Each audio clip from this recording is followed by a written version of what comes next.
नमस्कार। हाँ। आज की दुनिया बहुत भाग दौड़ वाली है, शोर है, तनाव है। हाँ, बिल्कुल। और ऐसे में ना बहुत से लोग सुकून खोज रहे हैं, जिंदगी के कुछ गहरे मायने तलाश रहे हैं। सही बात है। और इसी तलाश में अक्सर एक नाम सामने आता है, श्री कृष्ण का, और एक संस्था का, ISKCON। हाँ, ISKCON।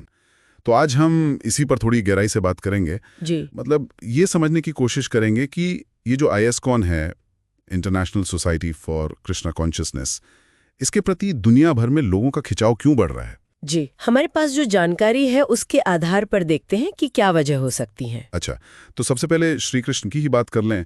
उन्हें सिर्फ एक देवता नहीं माना जाता है ना। नहीं, बिल्कुल नहीं। वो प्रेम के, एक पॉजिटिव एनर्जी के और यहाँ तक कि जीवन जीने की कला के प्रतीक माने जाते हैं। गीता में भी तो कहा है उन्होंने। हाँ, मैं हर जीव के हृदय में हूँ, ये बहुत गहरा संदेश है।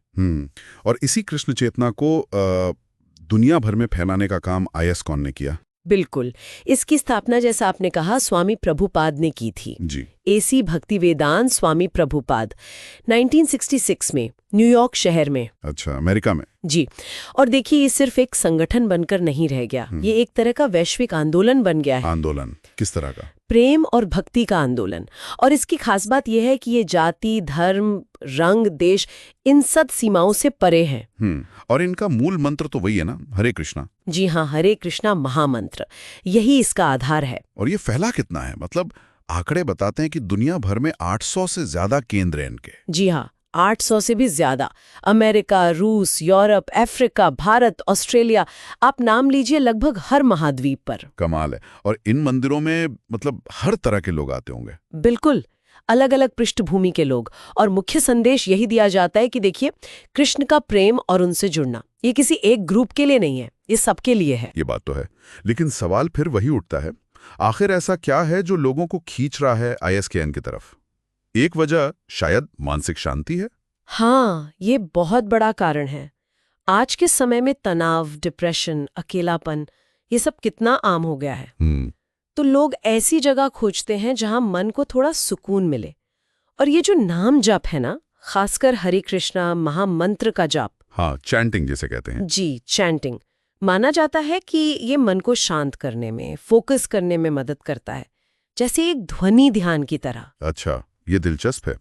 शांति के अलावा एक और बात जो मुझे स्रोतों में दिखी वो है प्रेम वाली भक्ति। मतलब ईश्वर से डर नहीं, प्रेम का रिश्ता। ये एक बहुत बहुत अहम पहलू है। देखिए, कई बार धर्म में ईश्वर से डर या एक कर्तव्य वाली भावना होती है। हाँ, होती है। लेकिन ISKCON दर्शन में ईश्वर के साथ एक पर्सनल, एक प्रेम भरा रिश्ता बनाने पर जोर है। आप कृष्ण को दोस्त मान सकते हैं, प्रेमी, बेटा या माता पिता जैसा।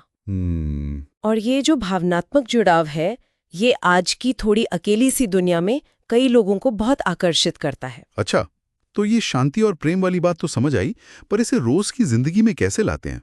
मतलब कुछ खास तरीके हैं, साधनाएं? हाँ है। मुख्य साधना है भक्ति योग।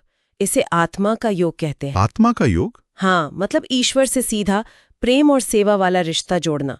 इसमें नियमित रूप से हरे कृष्ण महामंत्र का जाप शामिल है।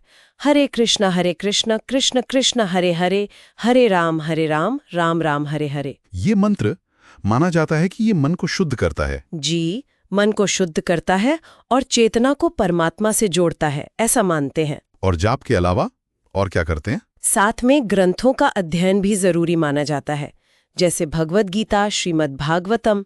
इनसे एक समझ मिलती है, मार्गदर्शन मिलता है। और एक और जरूरी चीज है, सात्विक भोजन। सात्विक भोजन यानी शुद्ध शाकाहारी भोजन, जिसमें प्याज, लहसुन, मांस, मदिरा जैसी चीजें ना हो और ताजा बना हुआ हो। मानते हैं कि ऐसा खाना तन और मन दोनों को शांत रखता है, सत्व गुण बढ़ाता है। क्या सच में इन चीजों से लोगों की जिंदगी बदल रही है? कुछ उदाहरण है ऐसे? हाँ, कुछ कहानियां मिलती हैं। जैसे एक सफल अमेरिकी बैंकर थे, सब कुछ था पर अंदर से खालीपन महसूस करते थे। ISKCON से जुड़े तो शांति मिली। अच्छा। या फिर किसी कॉलेज स्टूडेंट का अनुभव है कि हरे कृष्ण मंत्र जपने से डिप्रेशन से बाहर निकलने में मदद मिली। तो हाँ, ऐसे व्यक्तिगत बदलाव की कहानियां हैं जो दिखाती हैं कि इन चीजों का गहरा असर हो सकता है। तो अगर कोई सोचे कि चलो इस रास्ते पर थोड़ा चलकर देखें, तो क्या शुरुआत बहुत कठिन है? क्या मतलब घर बार छोड़ना पड़ता है? नहीं नहीं, बिल्कुल जरूरी नहीं। जानकारी यही है कि शुरुआत बहुत सरल हो सकती है। कैसे? जैसे रोज बस 5-10 मिनट निकालकर हरे कृष्ण मंत्र जप लिया, गीता का कोई एक श्लोक पढ़ा, समझने की कोशिश की। कभी मौका मिले तो पास के मंदिर चले गए, खाना थोड़ा सादा सात्विक रखने की कोशिश की, और सबसे जरूरी, दिल में नफरत की जगह प्रेम और सेवा का भाव रखा। अच्छा, तो ये मतलब कर्मकांड से ज्यादा एक अंदरूनी एहसास और जीने का तरीका है। बिल्कुल सही, एकदम सही कहा आपने। तो कुल मिलाकर देखें तो ISKCON आज की इस तेज रफ्तार, कभी कभी दिशाहीन सी लगने वाली दुनिया में कई लोगों को एक ठहराव दे रहा है। एक आध्यात्मिक दिशा। हाँ, एक दिशा और एक गहरा मानवीय जुड़ाव। ये हरे कृष्ण का जाप बहुतों के लिए एक गाइडलाइन जैसा बन गया है। इसे धर्म से ज्यादा प्रेम का एक मार्ग कहा जाता है, चेतना जगाने का मार्ग। तो इस पूरी बातचीत के बाद एक सवाल शायद हमारे सुनने वालों के मन में भी उठे कि क्या कभी जिंदगी में उन्हें श्री कृष्ण से या उनकी बातों से कोई कनेक्शन महसूस हुआ है, या शायद ISKCON के बारे में और जानने की कभी इच्छा हुई हो। हाँ, शायद ये जवाब हर किसी के लिए उसकी अपनी खोज, अपने अनुभव का विषय है।